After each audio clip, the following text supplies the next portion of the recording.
Hello everyone, welcome to sleepy classes. देखो, हमारा ना इस टाइम पे बैच चल रहा है फाउंडेशन का ही। जीएस में हिस्ट्री की इंपॉर्टेंस अब आपको बताने की जरूरत तो हमें नहीं है, क्योंकि आपको ऑलरेडी पता है कि भाई अगर जीएस में 100 क्वेश्चंस आ रहे हैं तो 20% जो है वो हिस्ट्री से आ रहे हैं। और हिस्ट्री से ऐसे भी नहीं आ रहे कि डायरेक्ट क्वेश्चन पूछे जा रहे हैं कि स्पेक्ट्रम में ये लाइन लिखी हुई थी, बिपिन चंद्र में ये लाइन लिखी हुई थी, या एनसीईआरटी में लाइन लिखी हुई थी, तो एज इट इज क्वेश्चन उससे पूछ लिए गए। ऐसे 20 में से क्वेश्चन हो सकते हैं मे बी एक या दो। लेकिन अगर आपको यूपीएससी की कट ऑफ क्लियर करनी है, प्रीलिम्स की खास करके, तो आपको बहुत सारी बुक्स का ना अमेलगमेशन सा पढ़ना पड़ता है कि आपने एक ही चैप्टर जो है, जैसे सिग्निफिकेंस ऑफ कांग्रेस या significance of moderates versus extremists, जो भी मतलब इनमें डिफरेंसेस थे, तो ये आपको सिर्फ स्पेक्ट्रम से नहीं पढ़ना है। इसको आपने स्पेक्ट्रम के साथ साथ बिपिन चंद्र, प्लासी पार्टीशन और जो खुद के ऑब्जर्वेशन उससे भी समझना है कि यार मतलब कि उनमें डिफरेंसेस क्या थे, सोसाइटी उस टाइम पे चल कैसी रही थी। तो जो डीपर लेवल ऑफ अंडरस्टैंडिंग है वो अपने को चाहिए आज हिस्ट्री के लिए, क्योंकि 2026 का जो प्रीलिम्स था वो सबको पता है कि भाई कितना ज्यादा अनएक्सपेक्टेड आया था, कि क्वेश्चंस कहीं से भी आ रहे थे और कैसे भी पूछे जा रहे थे। एथिक्स जब प्रीलिम्स में आ सकता है तो हिस्ट्री में जो चीजें, आप कितनी बार सेम चीज पूछेंगे, वो लोग कितनी बार पूछेंगे जो बुद्ध है वो कौन कौन से महाजनपद से एसोसिएट करते हैं, या फिर ये जो टर्म है वो संगम पीरियड के किस डायनेस्टी की है, कौन कितना कुछ पूछ लेंगे आपसे। सेम क्वेश्चन तो रिपीट नहीं हो सकते हैं। तो क्वेश्चंस नए अगर लेकर आने हैं तो आपको जो अपने सोर्सेज हैं उनको थोड़ा सा इंक्रीज करना पड़ेगा।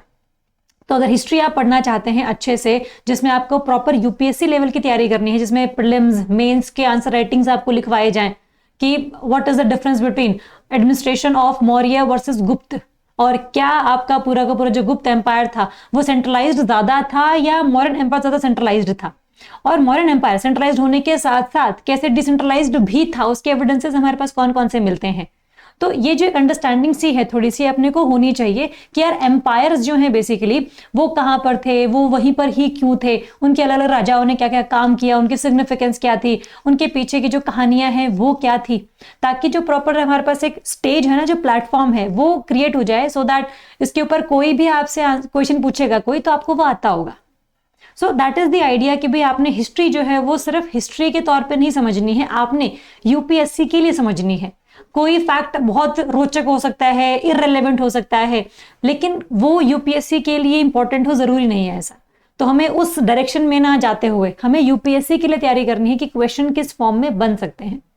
अगर आप इस बार का पेपर देखो 26 के प्रीलिम्स की, एंशिएंट से 9 क्वेश्चंस आए हैं, 9 questions from art and culture, 5 question आए हैं, मॉडर्न इंडिया से 5 क्वेश्चन आए हैं, तो लगभग 19 से 20 क्वेश्चन जो है हमारे हिस्ट्री से आते हैं।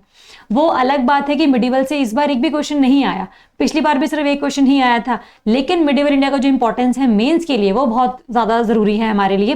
तो आपने सारी हिस्ट्री करके जानी है, मिडिवल भी नहीं छोड़ के जानी है, क्योंकि यूपीएससी का ये रहता है कि भाई 3 साल ना क्वेश्चन पूछे नहीं इस टॉपिक में से, और अगले साल जो है काफी सारे क्वेश्चन एक ही टॉपिक में से पूछ लिए। तो वो अब आपकी किस्मत है, वो आपकी जैसे भगवान में आस्था है कि यार मतलब पेपर कैसा आएगा, जो आप पढ़कर गए हैं उसमें से चीजें आ जाएंगी या फिर अलग चीजें आएंगी। क्योंकि जब टाइम खराब चल रहा होता है ना, तो जो बॉल है ना वो बैट पर आती है, बैट बॉल पे नहीं लगता है। तो अगर आपका दिन अच्छा है उस टाइम पे तो फिर मे बी जो है आपको मिडिवल छोड़ के जाने का फायदा भी मिल जाए। लेकिन अगर टाइम उल्टा चल रहा है तो फिर मिडिवल से अगर 10 क्वेश्चन अगर आपने छोड़ी हुई है वो मिडिवल पूरी इंडिया, तो फिर आप लीग से बाहर हो सकते हैं, क्योंकि ना कॉन्फिडेंस जो टूटेगा आपका उस टाइम पेपर में बैठ के कि यार 10 क्वेश्चन मिडिवल के दिख गए, तो बाकी पॉलिटी के आते हुए भी आपके जो है गलत हो जाएंगे। क्योंकि प्रीलिम्स की 2 घंटे जो ये है ना, that is all about your confidence, कि आपको ये आइडिया है आपके बारे में कि भाई मैंने ना मेहनत की हुई है, मैंने सारे सब्जेक्ट्स पढ़े हुए हैं, और पेपर में चाहे क्वेश्चन कैसा भी आए वो सबके लिए सेम ही होगा, मैं बाकी बच्चों से पीछे नहीं हूं। तो ये जब आइडिया आपको आएगा तब जाके आपका जो प्रीलिम्स है वो क्लियर होता है। तो ये तो है प्रॉपर आपका स्ट्रैटेजी कि भाई ये क्वेश्चन इसमें से आए हैं, बट मिडिवल आपकी सिर्फ प्रीलिम्स के लिए नहीं बल्कि मेंस के लिए भी बहुत इंपॉर्टेंट है। मेंस में जो क्वेश्चंस है फ्रॉम आर्ट एंड कल्चर वो मिडिवल इंडिया से ज्यादा आते हैं as compare to ancient and modern India, तो उसको थोड़ा सा हम लोग समझेंगे। ठीक है, अगर आप देखोगे अभी जैसे एंशिएंट वाला टॉपिक था, इसमें ना जैसे बहुत सारे क्वेश्चन ऐसे आए हुए हैं जो कभी किसी ने सुने नहीं, कि क्षेत्र पत्नी किस जगह पर या फिर किस टेक्स्ट में ये मेंशन्ड है। तो जनरली जो बुक्स हैं स्टैंडर्ड वाली उसमें हम नहीं पढ़ते हैं, लेकिन अब आपको पता लग चुका है कि भाई बहुत सारे जो फैक्ट्स हैं ये हमें पढ़ने पड़ेंगे, क्योंकि यूपीएससी की जो कट ऑफ है वो डे बाय डे एक तो ज्यादा भी जा रही है, जबकि पेपर मुश्किल आ रहा है। तो मतलब बच्चे पढ़ बहुत ज्यादा रहे हैं, तो आपको उनके कंपटीशन में रहना है।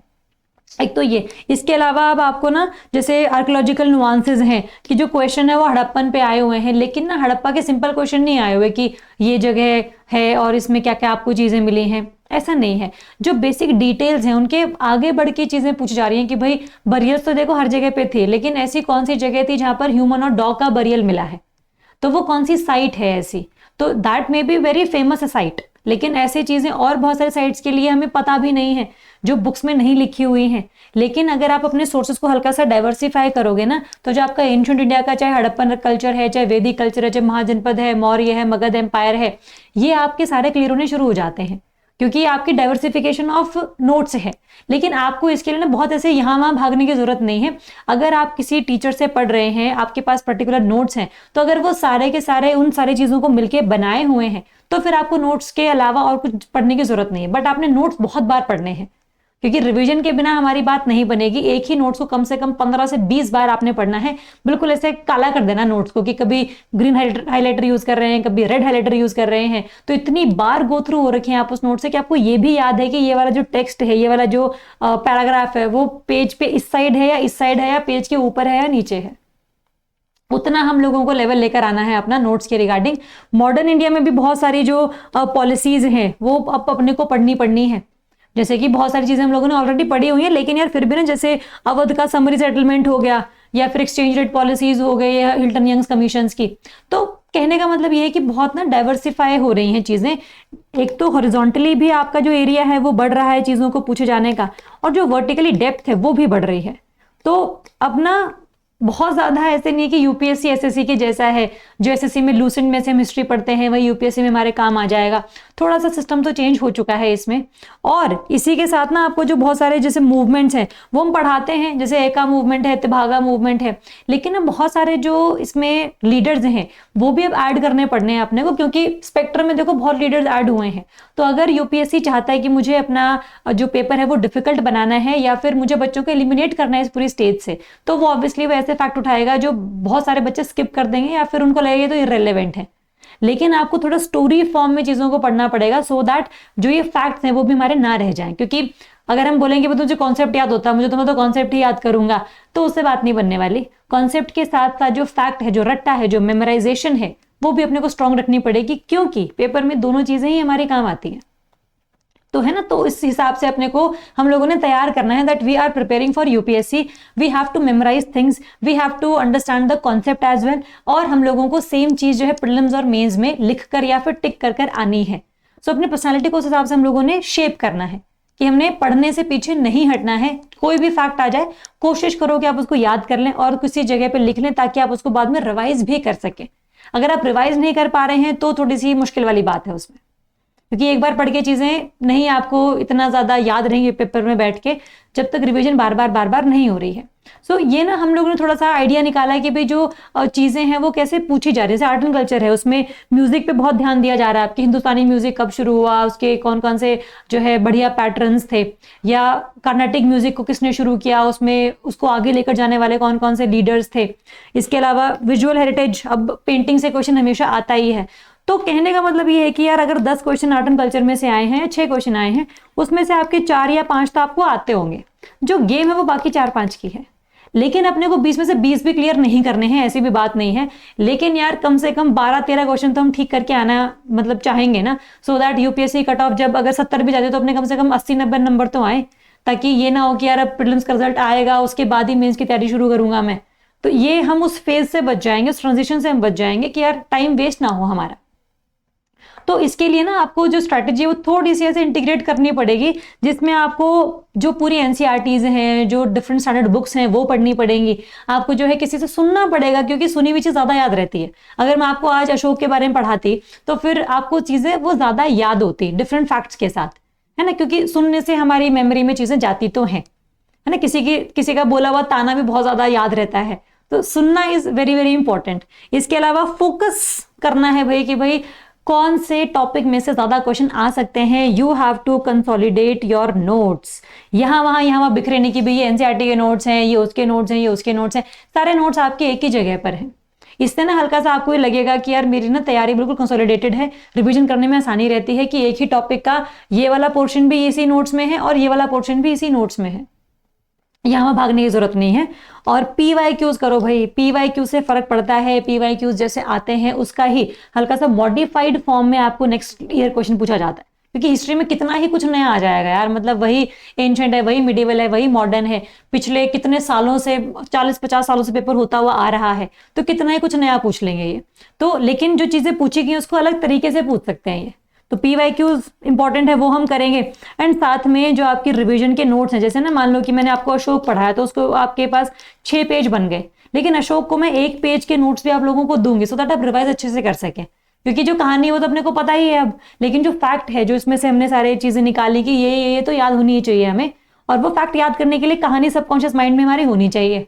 तो आप ये भी नहीं बोल सकते कि इन 6 पेजों को पढ़े बिना मैं जो है 1 पेज से अपना काम चला लूंगा। तो इस तरीके से आपको समझना है कि भाई आपको सिर्फ एनसीईआरटीज नहीं पढ़नी है, आपको स्टैंडर्ड बुक्स भी पढ़नी है, आपको पीवाईक्यूज भी करने हैं, आपको एमसीक्यूज प्रैक्टिस भी करनी है, और आपको डिफरेंट रिवीजन के जो नोट्स हैं वो भी अपनी तरफ से बनाने हैं। और अगर आप नहीं बना सकते हैं तो we are here to help you guys. तो अगर आप हिस्ट्री अच्छे से पढ़ना चाहते हैं और हिस्ट्री में अगर 20 क्वेश्चन आए हैं तो कम से कम हमारे 14 या 15 तो हमारे मतलब फॉर श्योर सही हो, तो उसके लिए आप हमारे इस कोर्स को ज्वाइन कर सकते हैं, जिस पर अभी इंडिपेंडेंस डे के उपलक्ष्य में जो है कूपन कोड भी चल रहा है, that you can join. And this is a whole foundation course जिसमें आपको सारे सब्जेक्ट्स करवाए जाएंगे, सारी लाइव क्लासेस आप लोगों को मिलेगी, सारे नोट्स आप तक पहुंचेंगे, पीपीटीज के थ्रू हम पढ़ाते हैं, तो जो हम लोगों ने एआई का इस्तेमाल करके जो फोटोज वगैरह क्रिएट करी है उससे आपको चीजें लॉन्गर पीरियड ऑफ टाइम के लिए याद रहती हैं। करंट अफेयर्स आपको करवाए जाते हैं, जो पीआईबी वीकली है उसमें हिस्ट्री, ज्योग्राफी, इकोनॉमी, पॉलिटी के जो भी नोट्स आए हुए हैं, जो भी न्यूज़ आई हुई है वो हम आपको हर हफ्ते करवाएंगे। इसके अलावा आपको जो है प्री प्रैक्टिस जो टॉपिक वाइज क्विजेस कि भाई अशोक के पीछे आपने जो है आपने ये 100 एमसीक्यूज कर दिए, तो चाहे अशोक पे से चाहे कहीं से क्वेश्चन आ जाए आपको आता होगा, फिर वो एमसीक्यूज की प्रैक्टिस है। मेंटरशिप सपोर्ट है, अगर आपको लगता है कि यार मतलब मुझे समझ में नहीं आ रहा है, मैं तैयारी बार बार शुरू कर रहा हूँ अपनी, बीच में कहीं छूट जा रहा है कुछ भी, तो फिर आपको मेंटरशिप चाहिए, आपको गाइडेंस चाहिए है, then it will be provided to you guys. तो इसी के लिए जो ये ह्यूमन टू ह्यूमन इंटरेक्शन है ना, यही बेसिकली हमारी तैयारी को आगे लेकर जाती है।